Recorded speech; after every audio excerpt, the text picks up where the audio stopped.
Go New York, go New York. Go New York, go New York. Go New York, go New York. Hey, check on Stephen A. this morning. Okay, so it's typically understated Stephen A. Smith in his reaction there. And so we've been on this game so much of the Big Perk, you all right? No, man, look, Stephen A. know he need to stop. What? He was the same one. He just said the Celtics was going to win in 5.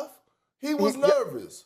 He was nervous, more nervous than a criminal in church. And now all of a sudden he's sitting up here talking about no, go New York, go New York, go. I seen you checking, Perk. I seen that segment. You're right. Look, You're right. The bottom line of it is this. So we've come all this time into the show today, and we've talked a great deal about the Celtics and how they have fallen apart in these 2 games. And the reality is that is the storyline here, because you cannot come from 20 points behind without help. You can't do that all by yourself. You need the team in front of you to let you back in the game, and the Celtics have done that both times. But we've also come 32 minutes into the show without saying what needs to be said, and we'll say it now. The Knicks are a much better team than people were giving them credit for being before this series began. The tone of the conversation leading into this series was like the Celtics were a 1 seed and the Knicks were a 16. The difference in the NCAA tournament is those teams genuinely don't belong on the same floor as the team they're playing with. Every once in a while, something ridiculous happens and they win, but it should never happen. This was not the case. The Knicks were a team that won 50 games this regular season. They're a good NBA team. They're playing a better team. The Celtics are the better team, and they still may win the series. But the Knicks have taken both of these 2 games, and I think, Monica, I get a sense that you have felt all along, and I'll give you the chance to start it, that not enough credit has been given to them in the conversation. I do feel that way, Greeny, and particularly when you look at what's happening in clutch time, right? Jalen Brunson alone has 14 clutch points. The Celtics as a team have 12. And so there is a comfort. Yesterday going into the game, I really wondered about what clutch looked like. Now, the Celtics have played 36 clutch games. They are 24-11 in that time frame. The Knicks actually during the season played 31, but as we saw earlier today, have had 6 in the postseason. It's hard to explain, but coming into the postseason, the Knicks had more room to grow. During the regular season, they only had, I believe it was 6 games that they had their entire roster available top to bottom in terms of having, go down the line, Bridges, Robinson, Brunson, right? So you really didn't have a chance to see the promise at all, except in that last game versus Boston that went into overtime. And so for me, they've just grown and gotten better. And like Josh Hart said, they've got the most clutch player in the game and the other team doesn't. That's real. Yeah, but they also, you have to credit the coaching staff, starting with Tom Thibodeau, has been preparing this team for this moment from day one. All he's talked about is game to game to game and getting incrementally better throughout a season. While the Knicks were going through their early growing pains, adding new players, changing up the whole roster. There were times it looked great. There were times you really worried about where it was headed. And he kept saying steady as she goes. And that locker room never changed either. The other thing I will add, too, and I know sometimes he gets, people hear it as coach speak, but it's true. And it's been true in the postseason. The game dictates and tells you what you need to do. They are defending the Celtics differently schematically than what we saw during the regular season, and it is making a difference. Let me get Winddy in here. Windman, how about it? There's been a lot of talk, and understandably so. The Celtics are the defending champs. They have all the big superstars. There's been a lot of talk about what they haven't done. How about what the Knicks have done? So it's a 16-point game early in the 4th quarter. Tom Thibodeau makes the decision to take Jalen Brunson and Karl Towns out, their 2 best offensive players, and they're running offense through Mikal Bridges, who at that point is 0 of 9. This is why the Celtics are having a difficult time getting their hands around this. That's what they want. They can defend Bridges. They want Bridges taking those shots, and then he makes 4 or 5 in a row. That is what is so unusual about this. They feel like they've done a decent job on Brunson. Brunson hasn't had multiple 40-point games. If the Knicks shot 65% on threes or Brunson had an all-time classic game and you lose, okay. What they can't understand is how the Knicks are even getting it to crunch time. And that's what I was taken aback by. I'm looking at the clock. There's 5 minutes left. All of a sudden, the Knicks tick the lead down to 5. And I'm like, These son of a guns have done it again. They've gotten it to crunch time. I don't know how they did it. So I'm just having difficulty explaining this, and I think the Celtics are too, but I would have thought it wouldn't have lasted this long. 5 straight 3-point road wins or less, I've never seen anything like it. Go ahead, Perk.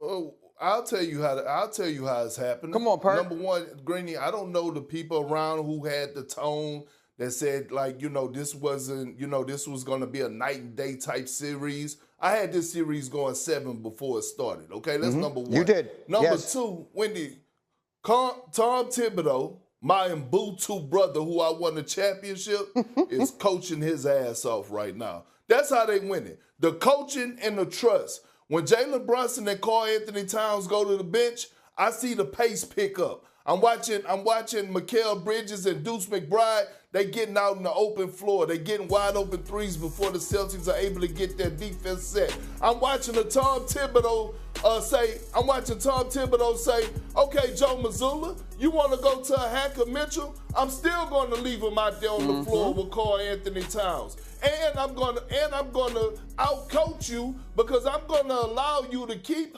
hacking Mitchell until we get into the bonus early in the fourth quarter, and then I'm gonna sub him out. He's out coaching him right now. And then here's another thing: a 20-point lead is not safe in today's game.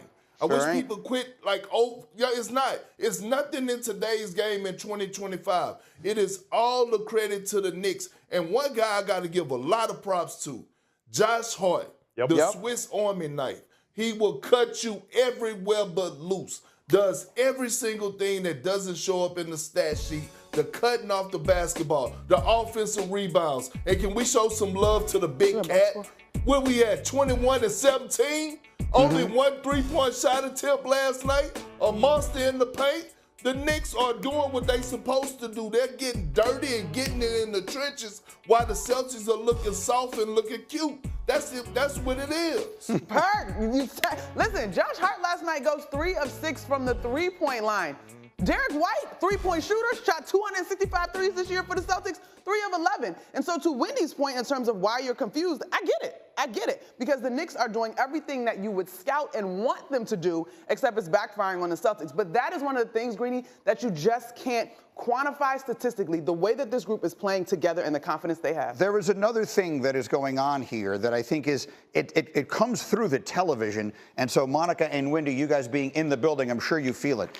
When there were reasons why Phil Jackson, when he was coaching the Bulls, used to always say he greatly preferred playing on the road. And I think you're feeling it, the energy in the building. When the game started yesterday, every 3 the Celtics missed, you could hear the crowd groaning. And then in the fourth quarter, you could feel through the again, I'm sitting in my house. I can feel it on the television window. You're in the building. The Celtic fans can feel it happening again, and that energy has to trickle down on some level to the players one way or another. When it got to be a 20-point lead, all of these fans are aware that all of these top seeds are blowing 20-point leads. The jokes, you could hear them in the stands. You could hear them on press row. Oh my gosh, that the higher seeds got a 20-point lead at home. It's curtains. You just give the game to the Knicks. But it was nervous laughter. And again, as they were getting walked down, I felt the Celtics got tighter. Typically, the home team thrives having a lead. Typically, the team that falls way down on the road sort of fades. Nothing conventionally is happening in this series.